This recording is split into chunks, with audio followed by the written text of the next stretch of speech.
Bienvenue de nouveau, on se retrouve avec grand plaisir sur la plateforme de Fabrice Bonneau, sur sa page Facebook. On est toujours en direct avec les bénévoles, avec les partenaires pour préparer la grande distribution.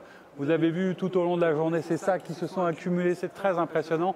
Ici à la CCI, on est dans la salle de la Corbeille et on a avec nous Delphine Cinquin. Bonjour. Bonjour, merci d'être là. Avec plaisir. Alors vous êtes là à plus d'un titre, d'abord parce que vous êtes bénévole engagé depuis longtemps avec Fabrice, mais vous dirigez aussi une institution, je crois qu'on peut le dire, l'école Vatel de Lyon. Racontez-nous un peu ce que c'est que Vatel, ce groupe assez incroyable, cette entreprise familiale qui existe depuis 40 ans, c'est ça? 40 ans, voilà, l'école Vatel, le groupe Vatel fête ses 40 ans cette année. C'est une très belle aventure familiale avec comme président fondateur Alain Seban, qui est entouré de son épouse et de ses deux enfants, Karine et Dove Seban. 40 ans, une première école qui a ouvert en 81 à Paris, en 84 à Lyon. Aujourd'hui, Vatel représente 50 campus dans le monde sur 5 continents, 9000 étudiants en cours de formation aujourd'hui, 35 000 diplômés.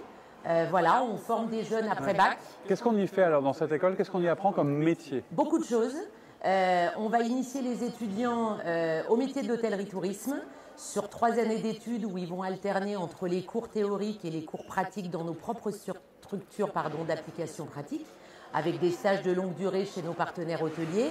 Et sur une 4e et 5e année, sur un titre de niveau 7, ils vont apprendre à monter des stratégies de management et à devenir de bons encadrants, de bons managers dans toute l'industrie de l'hôtellerie-tourisme. Donc ça touche les hôtels, les restaurants, mais ça touche l'agroalimentaire, ça touche le luxe, le monde du luxe, ça touche les cliniques privées, les EHPAD, toute cette industrie.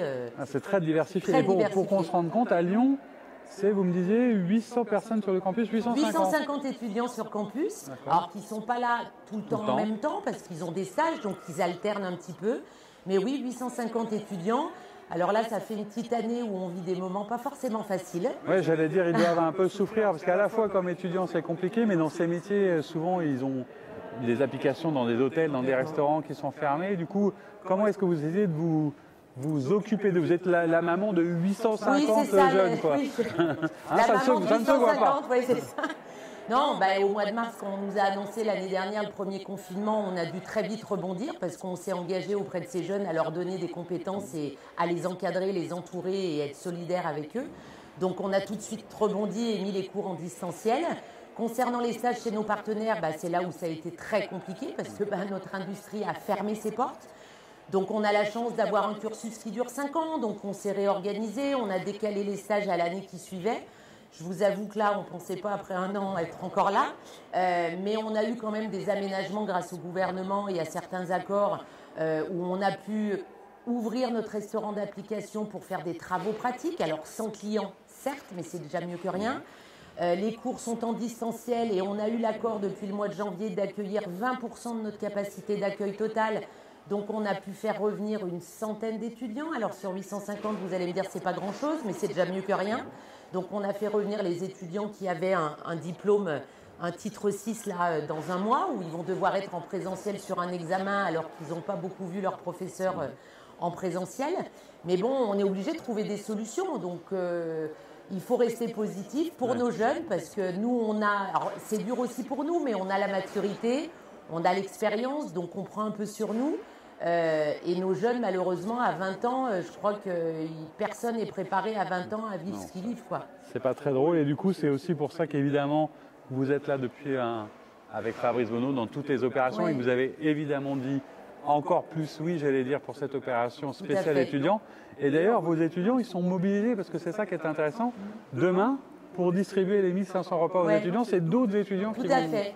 En fait, quand j'ai parlé de cet événement, donc à Eva Cordel, notre présidente du bureau des élèves à Vatel Lyon, pour qu'ils puissent se connecter sur le site et venir prendre des sacs de courses, Eva, tout de suite, naturellement, m'a dit « Et pourquoi on ne vient pas vous aider, Madame Cinquin, à distribuer ces sacs de courses ?»